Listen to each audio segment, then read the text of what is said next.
खबर अशोकनगर से है, जहां ट्रांसजेंडर शब्द सुनकर लोगों के मन में अलग अलग भ्रांतियां आने लगती हैं। मन में कई प्रकार के सवाल आने लगते हैं, लेकिन ऐसा व्यक्ति किन किन परिस्थितियों से होकर गुजरता है उसके बारे में कोई नहीं जानता। ऐसी ही कुछ है अशोकनगर के लकी की एवा बनने की कहानी। अशोकनगर जैसे छोटे से शहर में भी एक लड़के से लड़की बनने की पूरी कहानी की काफी चर्चा हो रही है। एसीएन भारत के ब्यूरो हेड डॉक्टर आशीष मालवीय ने लड़के से लड़की बनी ट्रांस गर्ल एवा से खास बातचीत की।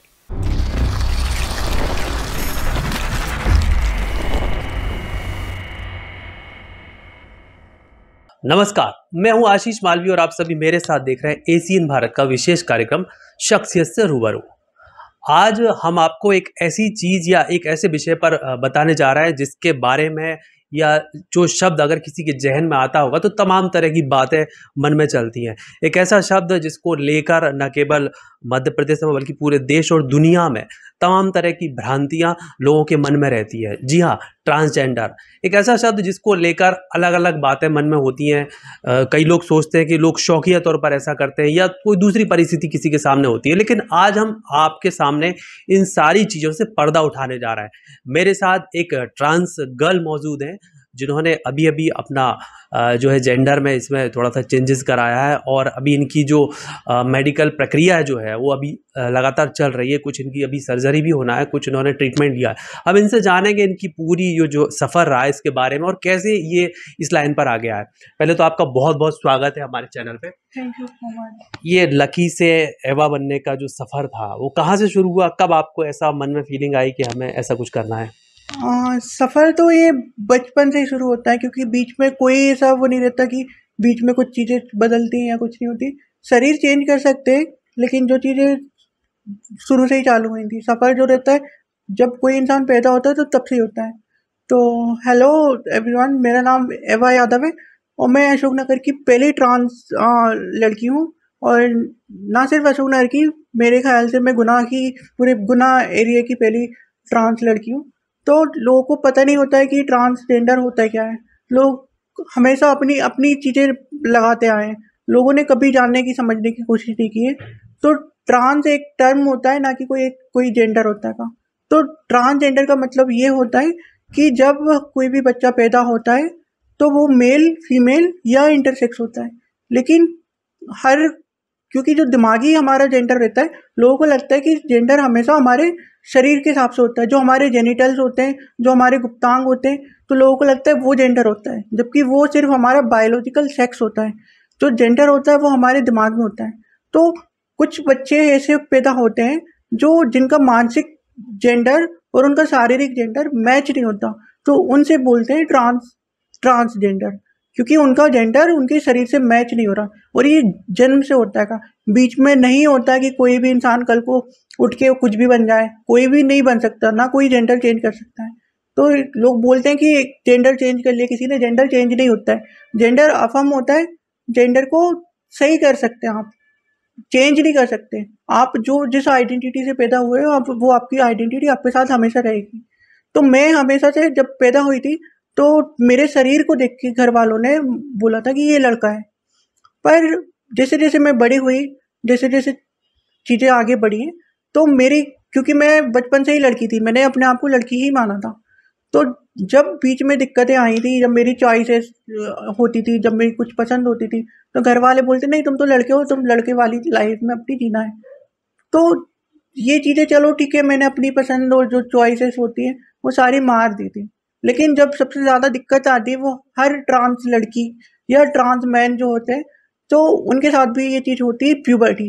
तो जो प्यूबर्टी होती है उस टाइम पे सबसे ज़्यादा दिक्कत आती है। यानी कि मैं लड़की हूँ और मेरा शरीर होना चाहिए एक लड़की की तरह। मैं हमेशा से एक लड़की की तरह ग्रो करना चाहती थी। तो हुआ ये कि बॉडी मुझे कुछ और बना गई मेरी, क्योंकि मेल हार्मोन है, बॉडी मेल हार्मोन बना रही थी, तो बॉडी ने मुझे लड़की की तरह बना के एक लड़की की तरह बना दिया, जो कि मुझे कुछ पता नहीं था उसके बारे में कि ये क्या हो रहा है। मैं लड़की हूँ लेकिन मेरी दाढ़ी मुझे आ रही है, तो वो एक किसी भी लड़की के लिए बहुत बहुत बहुत दुख की बात या बहुत डिप्रेशन की बात होगी, और बहुत एक्सट्रीम लेवल पे। तो यहाँ पे डिस्फोरिया हिट करता है। तो डिस्फोरिया एक ऐसा टर्म होता है जिसमें आप आप जी नहीं सकते उसके साथ में।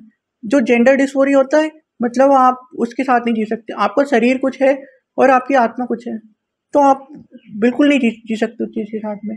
बहुत बुरी तरीके से दिक्कत देता है। जैसे जैसे आपका ये स्टार्ट हुआ था, जब आपको बचपन से लगने लगा था, फिर आप जैसे जैसे यंग होते गए, तो जब आपने अपनी फैमिली को इस सारे बारे में बताया, तो फैमिली का क्या कुछ रिएक्शन था? उन्होंने कितना सपोर्ट किया? तो सबसे पहले होता है कि ना बच्चा, पता तो फैमिली को होता है कि घर में रह रहा है, तो बच्चा घर में कुछ कुछ, जैसे कि मैं हूँ, मैं कभी कभी घर में जो मेरी सिस्टर्स होती थी तो कुछ ऐसे कपड़े उठा के पहन लिए, मम्मी की कभी कुछ साड़ी उठा ली, कुछ पहन ली, तो लगता है कि बच्चा है, बच्चा कुछ कर रहा है, ठीक है। घर वाले भी ना एक फेस समझ के या सोचते कि चलो ठीक है बच्चा है, तो वो भूल जाते हैं। लेकिन जब ये चीज़ें बिल्कुल बंद नहीं होती हैं और ये चीज़ें बिल्कुल चलती रहती हैं, तो आगे चल के कहीं न कहीं बहुत दिक्कत देती है फिर ये। तो जब उनको पता पड़ा था तो उन्होंने काफ़ी बार, बहुत टाइम लग गया उनको समझने में। मतलब क्योंकि ये रहता है ना कि हमारा सीन ये रहता है, पहले खुद को समझना, खुद को समझाना, फिर घर वालों को समझाना। तो घर वाले नहीं समझते, बच्चा समझ के या कुछ समझ के कर देते हैं फिर। तो घर वालों को समझाने के बाद बहुत टाइम लग जाता है इस चीज़ में समझाने में। फिर घर वालों को समझाओ तो फिर बाहर की चीज़ें आ जाती हैं, ये रिश्तेदार क्या बोलेंगे, फिर रिश्तेदारों को समझाओ, फिर समाज को समझाओ, फिर समाज की जो नियम और कायदे हैं उन चीज़ों के हिसाब से फिर चलो। तो बहुत सारी चीज़ होती हैं। फिर खुद से लड़ो, फिर खुद की शरीर से लड़ो, क्योंकि मेरा बॉडी मेल है, तो मेरी बॉडी मेल की तरह होना चाहती है। लेकिन बॉडी को नहीं पता कि मुझे क्या चाहिए, बॉडी को नहीं पता कि मेरी आत्मा क्या है, बॉडी को नहीं पता कि मेरा दिमाग क्या है। तो बॉडी उस तरीके से अपने आप हो रही है।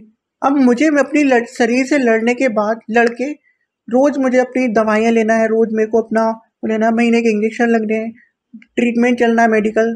तो मुझे खुद से लड़ने के साथ साथ मुझे समाज से, दुनिया से जो बनाए गए हैं सारे स्टीरियोटाइप्स और ये कि ये ऐसा रहेगा, वो वैसा रहेगा, उससे लड़ने के बाद मतलब बहुत एक रहता है कि कोई मतलब अगर मैं बात करूं कि अगर सारे लोग जो होते हैं, जो सिस जेंडर बोलते हैं ज़्यादातर, जो लोग पैदा होते हैं किसी जेंडर में और वो बड़े होते भी उसी को मान लेते हैं अपना, तो उनकी लाइफ ये रहता है कि वो कभी फील नहीं कर पाते कि डिस्फोरिया क्या होता है, जेंडर डिस्फोरिया क्या होता है, एक जेंडर की वजह से किसकी लाइफ कितनी ज़्यादा दिक्कत में जा सकती है।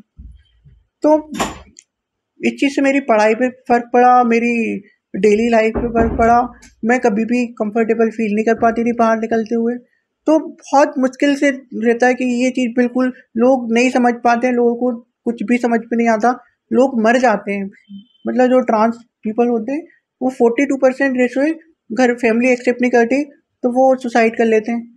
और भी बहुत सी चीज़ें हैं ऐसी। शुरुआती दौर जब आपका था, आपने जब ट्रीटमेंट लेना स्टार्ट किया, घर में आपकी सभी ने आपकी रजामंदी भी करी, लेकिन फिर एक ऐसा फेज़ भी आया, हमें जानकारी लगी कि आप घर में इस बात को लेके एक्सपेक्टेशन नहीं था, फिर आप घर छोड़ के भी गए, आपने स्टेशन पे रात भी बिताई, अपने आप को थोड़ा सा हार्म भी पहुंचाया, तो वो कुछ क्या कहानी थी?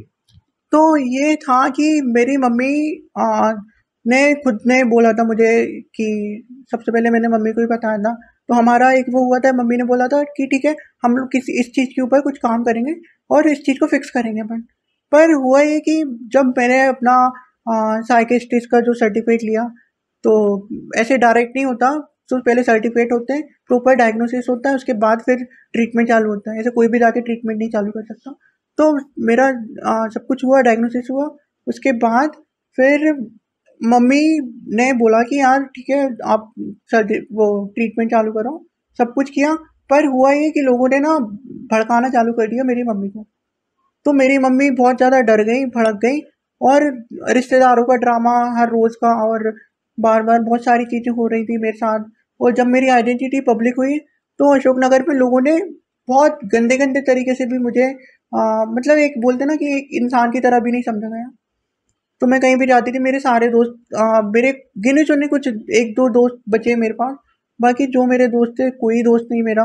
अभी भी मैं अकेली घूमती हूँ ज़्यादातर जाती हूँ तो। ये सब जब आपने ट्रीटमेंट लेना शुरू कर दिया, फिर आप एक तरीके से लड़कियों की तरह रहने लगे पूरी तरीके से, क्योंकि रहते तो आपके माइंड में पहले भी चल रहा था, लेकिन बाद में फिर आपने एक पूरी तरीके से उसको अपने ऊपर ढाल लिया। तो उसके बाद का टाइम और पहले के टाइम में क्या कुछ आपको चेंजेस देखने को मिला? पहले का टाइम ये था कि पहले जो लाइफ जीते थे तो वो हर रोज़ मेरे को लड़का बन के जीना पड़ता था कि हर रोज़ है ना, आ, आप एक आइडेंटिटी में जीते हो, आपको एक रोल दिया जाता है कि आप जैसे कोई भी एक्टर होता है वो फिल्म में कुछ होता है जबकि रियल लाइफ में कुछ होता है।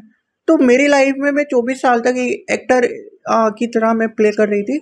एक वो जो लड़का था जो बोलने के लिए कि ये ऐसे ऐसा लड़का है, तो मैं 24 साल तक उस चीज़ को प्ले कर रही थी। मैं वो नहीं थी, वो मेरी आइडेंटिटी नहीं थी, ना मैं कभी लड़का थी। तो मुझे हर रोज़ वो चीज़ जीनी पड़ती थी। कुछ दिन के लिए होता है तो समझ में आता है, लेकिन हर रोज़ वो चीज़ झेलना, हर रोज़ शरीर से जो तकलीफ़ें होती हैं, जो शरीर, क्योंकि बिल्कुल मेल शरीर है तो बिल्कुल पसंद ही नहीं आएगा। मैं लड़की हूँ, मेरा मेल शरीर है तो मेरे को कितना ज़्यादा चुभेगा वो, और ना सिर्फ चुभेगा, बहुत मेंटली बहुत डिस्टर्ब हो जाते हैं। तो इस जिस वजह से मैं उस लाइफ में तो कभी भी, मैं अभी मेरे को रोंगटे खड़े हो जाते हैं अगर मैं सोचती हूँ कि उस लाइफ में अगर वापस चली गई तो क्या होगा। मैं नहीं जी पाऊंगी बिल्कुल भी, क्योंकि मैं हार्मोन्स चेंज जब आपने करना आपका शुरू हुआ था, आपने मेडिकल ट्रीटमेंट लेना शुरू किया, फिर आपकी बॉडी में चेंजेस आए होंगे क्योंकि मेल बॉडी और फीमेल बॉडी में काफ़ी डिफरेंस होता है। जब आप में चेंजेस आना शुरू हुआ तो वो फेज़ कैसा रहा आपका? तो जब चेंजेस आने चालू हुए तो वो सारी चीज़ें फिर वो रिवर्स हो गई थी। जो तकलीफ़ें होती थी, जो प्रॉब्लम होती थी, तो वो सारी चीज़ें धीरे-धीरे करके एक दिन में चेंजेस नहीं आए। मेरे को अभी 1 साल से ऊपर हो गया, 1.5 साल होने पे है। तो जो चेंजेस आए हैं, वो बहुत टाइम लग गया उस चीज़ को आने में। 1 महीने में हो सकता है थोड़ी-सी स्किन सॉफ्ट हुई हो, फिर थोड़े धीरे-धीरे कर के डेवलपमेंट बॉडी का, क्योंकि 24 साल तक जो बॉडी बनी है उसको एक एक दिन में या एक कुछ महीने में पूरा तरीके से तोड़-फोड़ नहीं कर सकते उसके शरीर को, क्योंकि शरीर चेंज करना बहुत मुश्किल चीज़ होती है।